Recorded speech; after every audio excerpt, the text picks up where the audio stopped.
अब हम स्टार्ट करेंगे एक्सरसाइज 9.1।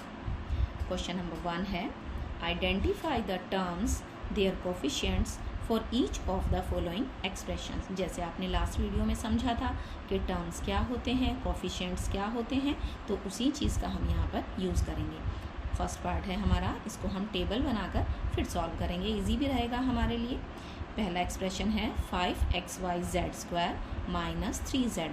तो इसकी टर्म्स क्या होंगी, जैसा कि आपको बताया था कि जो भी अलजेब्रिक एक्सप्रेशन में अलग अलग टर्म्स होती हैं उनको, जो कि प्लस और माइनस के साइन से कनेक्ट होती हैं, उनको हम टर्म्स कहते हैं। तो इसकी टर्म्स बन जाएंगी 5xyz², एक टर्म ये बन गई, दूसरी बन गई माइनस 3zy। अब यहाँ पर हमसे कोफिशिएंट पूछा है तो हम कोफिशिएंट में सिर्फ जो इनका कांस्टेंट पार्ट है वही बताएंगे, क्योंकि प्रॉपरली हमसे किसी चीज़ का कोफिशिएंट नहीं पूछा, सिर्फ इसका कोफिशिएंट पूछा है। तो इसका कोफिशिएंट बनेगा 5 और इसका कोफिशिएंट बन गया -3, यानी कि यहाँ पर जो न्यूमेरिकल वैल्यू है वो इनका कोफिशिएंट हो गया। Next second part 1 + x + x²। देखिए यहाँ पर 3 टर्म्स हैं जो एडिशन से कनेक्ट हैं। तो एक टर्म हो गई 1, एक x और एक x²। 1 खाली नंबर ही है हमारे पास, इसके साथ कोई वेरिएबल नहीं है, तो यही कोफिशिएंट होगा। x और x², इन दोनों के आगे हमें कुछ भी नंबर लिखा हुआ दिखाई नहीं दे रहा। अलजेब्रा में अगर किसी वेरिएबल के आगे कोई भी नंबर ना हो तो इट मीन्स उसका कोफिशिएंट 1 होता है, क्योंकि x को हम क्या लिख सकते हैं 1 × x, और x² को भी हम लिख सकते हैं 1 × x²। तो ये 1 वहाँ से आ गया। देखिए हम लिख कर दिखाते हैं 1 × x और इसको 1 × x²। तो ये जो 1 है ये क्या बन गया, इनका कोफिशिएंट बन गया। Third part 4x² minus 4x² z² ये पूरा एक्सप्रेशन है हमारा।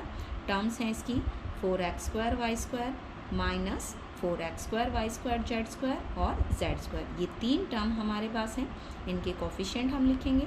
देखिए यहाँ आगे 4 है प्लस का, तो +4 इसका कोफिशिएंट हो गया। सेकेंड पार्ट में यहाँ हमारे पास -4 है, जब भी हम कोफिशिएंट लिखेंगे तो विद साइन लिखेंगे। प्लस का साइन हमें लगाने की ज़रूरत नहीं होती, लेकिन माइनस का साइन हम ज़रूर लगाते हैं। तो इसका कोफिशिएंट बना -4। z², अगेन z² का कोफिशिएंट क्या बनेगा 1 बनेगा, जैसे लास्ट क्वेश्चन में आपको बताया था।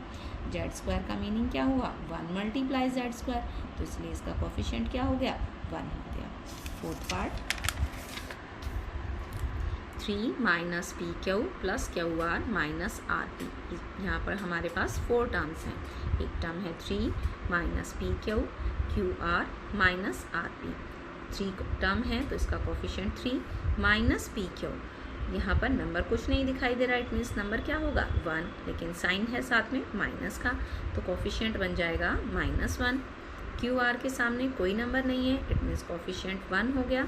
-rp सिमिलरली इस क्वेश्चन में किया था, जैसे माइनस का साइन है और नंबर कोई नहीं, तो इसका मतलब कोफिशिएंट हो गया -1। Fifth part x/2 + y/2 - xy। ये 3 टर्म्स हैं हमारे पास, x/2 y/2 - xy।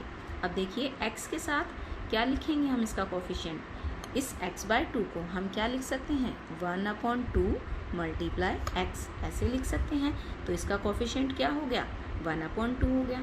Similarly y/2 को भी हम इसी तरह लिख सकते हैं 1/2 × y, तो इसका भी कोफिशिएंट कितना हो जाएगा 1/2 माइनस xy का कोफिशिएंट -1 बन जाएगा।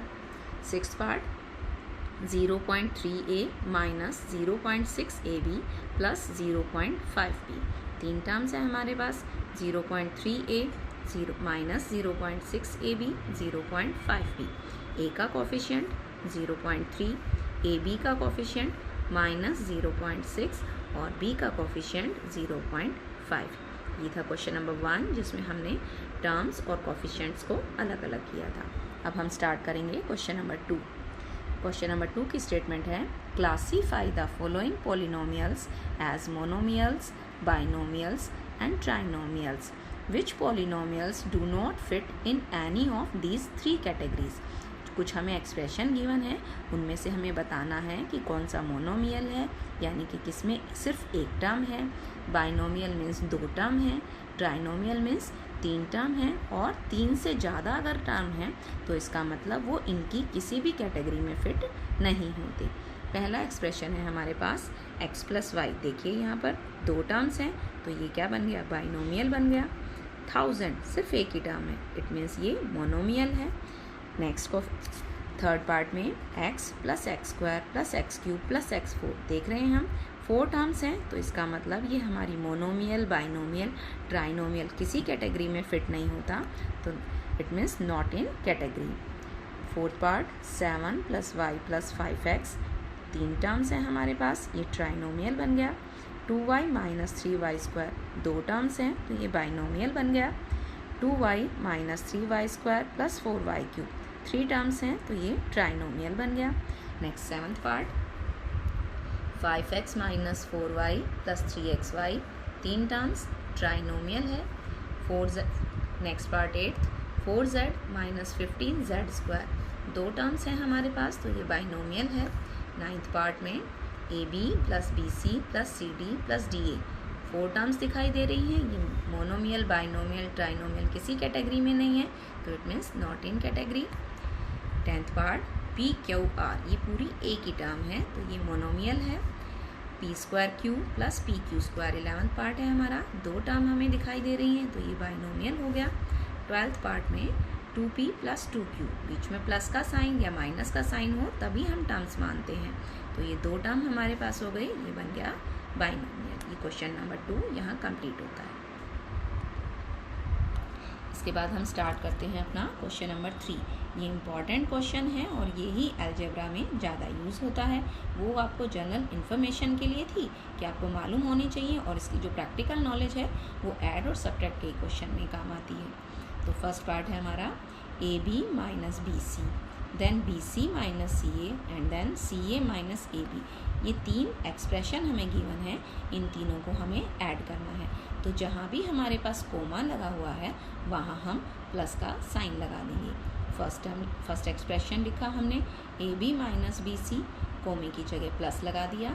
BC माइनस CA, कोमा हटाकर प्लस का साइन लगा दिया। CA माइनस AB, जैसे हम अर्थमेटिक में करते हैं कि कुछ टर्म्स हों तो हम उन्हें प्लस का साइन लगाकर ऐड कर देते हैं। अब अलजेब्रा में हमें क्या करना है, सबसे पहले जब हम प्लस या माइनस का साइन लगा लेते हैं तो उसके बाद हमें करना होता है लाइक टर्म्स को इकट्ठा। तो जो लाइक टर्म्स होगी हम उन्हें कलेक्ट करेंगे। AB जैसी टर्म ढूंढते हैं, कोई और है यहाँ, ये मिल गई हमें एक AB, ये AB, इसके आगे कोई साइन नहीं है, इट मीन्स ये प्लस की डिजिट है। और ये दूसरा AB, इसके आगे माइनस का साइन है, ये नेगेटिव है, तो इन दोनों को पास पास लिखेंगे, AB माइनस AB। इसी तरह से ये माइनस BC है और एक और अगर BC हमें यही मिल रहा है प्लस BC, इसको हमने इसके साथ ही लिख लिया। पहले हमने लिख लिया प्लस BC, फिर लिख लिया माइनस BC। हम आगे पीछे किसी को भी लिख सकते हैं लेकिन विद साइन, उससे कोई फ़र्क नहीं पड़ता क्वेश्चन में। फिर नेक्स्ट प्लस का CA और ये माइनस का CA, ये CA वाली लाइक टर्म्स हो गई, ये BC वाली लाइक टर्म्स हो गई और ये AB वाली लाइक टर्म्स हो गई। अब देखिए एक AB प्लस का है और एक AB माइनस का है, जैसे 5 में से 5 माइनस करोगे तो 0 आ जाएगा। इसी तरह से AB माइनस AB अगर हम करेंगे तो क्या बन जाएगा, 0। और अलजेब्रा में इसको 0 बनाने के साथ साथ हम क्या कर लेते हैं, प्लस और माइनस की डिजिट अगर एक जैसी हैं, सिर्फ साइन उनका डिफरेंट है, तो उनको ऐसे कट कर देते हैं। AB से माइनस AB कैंसिल, BC से माइनस BC कैंसिल, CA से माइनस CA कैंसिल, इसका आंसर बना 0, इसका भी 0 और इसका भी 0, और ये सब मिलाकर हो गया 0। तो इट मीन्स इस क्वेश्चन को अगर हम प्लस, इन एक्सप्रेशंस को अगर हम प्लस करते हैं तो आंसर हमारा क्या आता है, 0 आता है। Second part A minus B plus AB, एक एक्सप्रेशन है ये। दूसरा है B minus C plus BC, then C minus A plus AC। तो वही करना है हमें जो लास्ट क्वेश्चन में किया था, जहाँ पर भी हमारे पास कॉमा है वहाँ हम प्लस का साइन लगा देंगे क्योंकि हमें क्वेश्चन में गिवन है ऐड करना। अब नेक्स्ट स्टेप हमारा क्या होगा, लाइक टर्म्स को हम कलेक्ट करेंगे। फर्स्ट टर्म को हम पकड़ते हैं A, दूसरा A जैसी डिजिट वेरिएबल ढूंढते हैं, हम अपनी टर्म ढूंढते हैं। ये हमें माइनस A मिल गया तो A के साथ हमने माइनस A लिख लिया। ये माइनस B है, माइनस B लिखा, और B जैसी टर्म ये है सिर्फ B, तो माइनस B के साथ प्लस B लिख लिया। देन माइनस C है, इसके साथ प्लस सी मिल गया हमें। फिर ए बी एक ही है इसमें और कोई ए बी नहीं है, तो प्लस का ए बी, जो साइन है हम उसी को साथ में लिखेंगे। फिर बी सी, प्लस का बी सी एक ही है और कोई नहीं है, इसी तरह से प्लस का ए सी या सी ए भी एक ही है। अब देखिए ए में से ए गई 0, या ए से माइनस ए कैंसिल हो गया, minus B plus B cancel हो गया और minus C plus C cancel हो गया, ये सब 0 बन गए। यहाँ से 0 आया, ये माइनस का साइन, यहाँ पर भी 0 आ गया और ये माइनस का साइन, यहाँ पर भी 0 आ गया। इनको हम प्लस भी लगा सकते हैं क्योंकि प्लस सी से माइनस सी कैंसिल हो गया, प्लस बी से माइनस बी कैंसिल हो गया, तो आप यहाँ प्लस साइन लगा लीजिए। 0 + 0 + 0 ये सारी 0 बन गई। हमारे पास अल्टीमेटली क्या बच गया, सिर्फ A B plus B C plus C A बच गया। Third part, 2p² q² - 3pq + 4, एक एक्सप्रेशन ये है हमारे पास। दूसरा एक्सप्रेशन है 5 + 7pq - 3p² q²। यहाँ ये जो कोमा है इसको हटाकर हमने प्लस का साइन लगा दिया। ये 2p² - q² - 3pq + 4 + 5 + 7pq - 3p² q²। अब नेक्स्ट स्टेप हमारा क्या होगा, लाइक टर्म्स इकट्ठी करेंगे हम। पहली टर्म है 2p² q², तो p² q² वाली एक टर्म ये मिल गई हमें, -3p² q², इसको साथ लिख लिया हमने। फिर -3pq लिखा और इसके जैसी टर्म मिल गई 7pq, प्लस का 7pq। फिर बिना वेरिएबल वाली दो टर्म्स हैं 4 और 5, प्लस का 4 + 5। अब आगे हम इनको कैलकुलेट कर लेंगे। 2p² और -3pq² था, तो माइनस का 3 बड़ा था तो इसलिए बन गया -p² q²। ऐसे ही प्लस का 7pq था और माइनस का 3pq था, तो 7 में से 3 गए तो हमारे पास बचे 4pq, और 4 और 5 दोनों प्लस के थे तो वो मिलकर बन गए 9। ये इस पार्ट का आंसर बन गया, थर्ड पार्ट का आंसर। पार्ट नंबर 4, ये देखिए इसकी terms, l² + m², m² + n², n² + l², then plus 2lm, 2mn and 2nl। ये 4 एक्सप्रेशन हमारे पास हैं, इन चारों को प्लस करना है।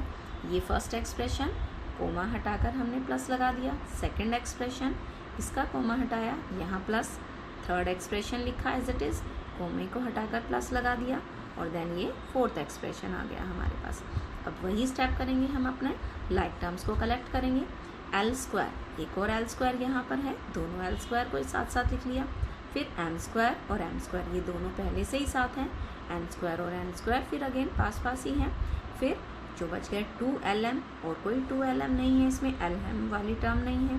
फिर 2mn और 2nl, ये एक एक ही टर्म हमारे पास है। l² और l², जैसे 1 + 1 मिलकर क्या हो जाता है 2, ऐसे ये 1l² और 1l² मिलकर हो गया 2l²। इसी तरह से 1m² एंड 1m² मिलकर बन गया 2m²। 1n² और 1n², ये हो गया 2n², और ये term as it is 2lm, 2mn और 2nl, ये सारी अब अनलाइक टर्म्स हैं, इसीलिए अब इनके बीच में कुछ भी प्लस या माइनस का साइन या कोई भी अर्थमेटिक ऑपरेशन नहीं लगेगी, कुछ भी ये ऐड नहीं होंगे। Question number 4, subtract. ये इम्पॉर्टेंट क्वेश्चन है, इसमें हम सब्ट्रैक्ट करना सीखेंगे कि अलजेब्रा में एक्सप्रेशंस को सब्ट्रैक्ट कैसे किया जाता है। पहले इसकी स्टेटमेंट पर ध्यान देंगे। स्टेटमेंट है हमारी 4a - 7ab + 3b + 12। इस एक्सप्रेशन को हमें सब्ट्रैक्ट करना है फ्रॉम 12a - 9ab + 5b - 3। जब हम एडिशन करते हैं तो आगे या पीछे हम किसी भी टर्म को लिख सकते हैं, लेकिन जब हम सब्ट्रैक्ट करते हैं तो हमें स्ट्रिक्टली इस चीज़ का ध्यान रखना है कि जो फ्रॉम के बाद वाला एक्सप्रेशन है उसे हमें पहले लिखना है, और फ्रॉम से पहले वाला जो एक्सप्रेशन है उसे हमें बाद में लिखना है। प्लस में हमारे पास 2 से ज़्यादा भी टर्म्स हो सकती हैं, तो इसीलिए उन्हें हम एक ही लाइन में लिखते हैं। लेकिन सब्ट्रैक्शन में हमारे पास एक बार में 2 टर्म्स आती हैं, तो इनको हम ऊपर नीचे लिखकर, जैसे हम अर्थमेटिक में ऊपर नीचे लिखकर सब्ट्रैक्ट करते हैं, उसी तरह से सब्ट्रैक्ट करेंगे। ऐसे ईजी भी हो जाता है और क्वेश्चन में मिस्टेक भी नहीं होती। सबसे पहले फ्रॉम के बाद वाला जो एक्सप्रेशन है उसे हम ऊपर लिखेंगे, 12a - 9ab + 5b - 3। इसके बाद जो सेकंड एक्सप्रेशन है उसमें से हम वही टर्म को पहले उठाएंगे जो हमारे फर्स्ट एक्सप्रेशन में है। यहाँ 12a है इधर है 4a, तो 12a के नीचे 4a विद साइन हम रखेंगे, लेकिन हमारे पास ये भी प्लस का है और ये भी प्लस का ही था। -9ab के नीचे -7ab। कभी कभी ये टर्म आगे पीछे भी हो जाती हैं, तो हम इनको उठाकर लाइक टर्म्स को ही ऊपर नीचे लिखेंगे, आगे पीछे उनको नहीं करेंगे। इसी तरह से इस एक्सप्रेशन में था 5b और नेक्स्ट में 3b, ये साथ साथ ही मिल गए हमें, -3 + 12। तो जैसा हमें एक्सप्रेशन गिवन है हमने उसको उसी तरह से लिख लिया और वही हमारी एक तरह से लाइक टर्म्स ऊपर नीचे आ गई। a के नीचे a वाली टर्म है, ab के नीचे ab वाली टर्म, b के नीचे b वाली टर्म और कांस्टेंट टर्म के नीचे सिर्फ कांस्टेंट टर्म है। अब सब्ट्रैक्ट हमें करना है अलजेब्रा में, तो एक स्टेप और हम एक्स्ट्रा इसमें करते हैं कि सब्ट्रैक्ट करते हुए हम जो नीचे वाला एक्सप्रेशन होता है उनके साइन चेंज कर देते हैं, यानी कि जो साइन हमें पहले से गिवन है उनसे अपोजिट साइन लगा देते हैं। अपोजिट साइन क्या होगा? प्लस का माइनस होगा और माइनस का प्लस। तो ये जो +4a था ये बन गया माइनस का 4a। जो साइन हमें गिवन है उसे कट करके हमें नहीं लिखना है, उसके नीचे हमें प्रॉपरली साइन लगाना है। ये -7ab था, ये +7ab हो गया, +3b था, ये -3b हो गया और ये +12 था, -12 हो गया। अब जो हम इसको सॉल्व करेंगे तो इनके जो ये नए साइन हमने लगाए हैं इनके अकॉर्डिंग इन्हें सॉल्व करेंगे। सॉल्व करते हुए वही हम इंटीजर्स के मेथड का ध्यान रखेंगे। अगर लाइक साइन होंगे डिजिट्स में तो वो ऐड हो जाएंगी और अगर अपोजिट साइन होंगी तो वो सब्ट्रैक्ट हो जाएंगी। तो यहाँ 12a प्लस का है और 4a माइनस का है, तो 12a में से 4a अगर हम सब्ट्रैक्ट करेंगे तो हमें क्या मिलेगा? 8a मिलेगा। 12 के आगे प्लस का साइन है तो आंसर में प्लस का साइन लगेगा 8a के सामने। नेक्स्ट -9ab + 7ab, -9 है +7, दोनों अपोजिट साइन है। ये वाला साइन नहीं लेंगे, जो साइन हमने चेंज किया है वही लेंगे। -9 + 7 ये मिलकर बना -2, -2ab। इसी तरह से 5b -3b, 5 में से 3 गए, 2b, 5 प्लस का है इसीलिए यहाँ साइन प्लस का आया। -3 एंड -12 ये दोनों ही माइनस के डिजिट्स हैं तो ये दोनों ऐड हो जाएंगी। -3 और -12 मिलकर बन गए -15, तो इसका आंसर बन गया 8a -2ab + 2b -15। B part subtract उसी तरह से इस एक एक्सप्रेशन को दूसरे एक्सप्रेशन में से माइनस करना है। फ्रॉम के बाद वाले डिजिट्स को हम जो एक्सप्रेशन है फ्रॉम के बाद वाला उसे हम ऊपर लिखेंगे। 5xy -2yz -2zx + 10xyz। और जिस एक्सप्रेशन को हमें माइनस करना है उसमें क्या क्या है? 3xy, 5xy के नीचे 3xy + 5yz, माइनस के 2yz के नीचे +5yz -7zx -2zx के नीचे 7zx। अब देखिए यहाँ एक एक्सप्रेशन बच गया 10xyz और यहाँ फर्स्ट वाले एक्सप्रेशन में हमारे पास xyz वाली कोई टर्म नहीं है, तो उसके नीचे के डिजिट हम खाली छोड़ देंगे। अब नेक्स्ट स्टेप हमें क्या करना है? साइन चेंज करना है, क्योंकि जहाँ भी सब्ट्रैक्ट दिया जाए वहाँ आपको क्या करना होगा? साइन चेंज करने पड़ेंगे। ये प्लस की डिजिट थी तो इसके आगे इसका साइन हो गया माइनस का, ये भी प्लस की थी माइनस हो गया और ये माइनस था ये प्लस हो गया। इसके नीचे कोई डिजिट नहीं है तो आपको इसका साइन चेंज नहीं करना है, ये एज इट इज़ ही हमारे पास आंसर में आ जाएगी। 5xy -3xy बन गया 2xy, -2yz एंड -5yz बन गया -2 एंड -5 ये मिलकर बन गया -7yz, -2zx + 7zx, प्लस का 7 और माइनस का 2 ये मिलकर बन गया 5zx और 10xyz एज इट इज़ ही हमारे पास आ जाएगा क्योंकि इसके जैसी कोई टर्म नहीं है, तो ये इसका आंसर हो गया। लास्ट पार्ट इस एक्सरसाइज का सी पार्ट सब्ट्रैक्ट, इसमें कुछ थोड़ा और बड़ा एक्सप्रेशन हमारे पास है। ये फर्स्ट एक्सप्रेशन है फ्रॉम, फिर ये सेकंड एक्सप्रेशन है, तो हम जो सेकंड एक्सप्रेशन है उसको ऊपर लिखेंगे। +18 है -3p -11q + 5pq -2pq² + 5p²। ये इतना बड़ा एक्सप्रेशन हमारे पास है, घबराना नहीं है आपको। अब हम फर्स्ट वाला जो एक्सप्रेशन है उसमें से टर्म्स को छांट कर इसके नीचे लिखेंगे जो लाइक टर्म्स होंगी। पहले 18 है तो यानी कि सिर्फ कांस्टेंट वाली टर्म है यहाँ -10, तो 18 के नीचे हमने लिख लिया -10, विद साइन हम लिखेंगे। -3p के नीचे हमने लिखा -8p विद साइन। -11q के नीचे 7q प्लस का है तो इसीलिए उसके आगे साइन प्लस का। +5pq उसके नीचे हमारे पास आ जाएगा -3pq। फिर नेक्स्ट -2pq² के नीचे हम लिख रहे हैं +5pq²। फिर लास्ट में 5p²q के नीचे आ गया हमारे पास 4p²q। जो टर्म्स हमें स्टार्टिंग में दी गई थी वो लास्ट में पहुंच गई और जो लास्ट में थी वो पहले आ गई। इससे हमारे आंसर पर कोई फ़र्क नहीं पड़ता, हमें लाइक टर्म्स को ही इकट्ठा करना होता है। नेक्स्ट स्टेप अब हम अपना करेंगे साइन चेंज करने का। जो माइनस के डिजिट हैं वो प्लस की हो गई और जो प्लस की डिजिट थी वो माइनस की हो जाएगी और अपने नए साइन के अकॉर्डिंग हम इनको सॉल्व करेंगे। 18 भी प्लस का, 10 भी प्लस का, तो 18 और 10 मिलकर हो गए 28। 8p प्लस का है और 3p माइनस का, 8 - 3 बन गया प्लस का 5p। -11q एंड -7q ये मिलकर बन गया माइनस का 18q। प्लस 5pq और प्लस 3pq ये मिलकर बन गया 8pq।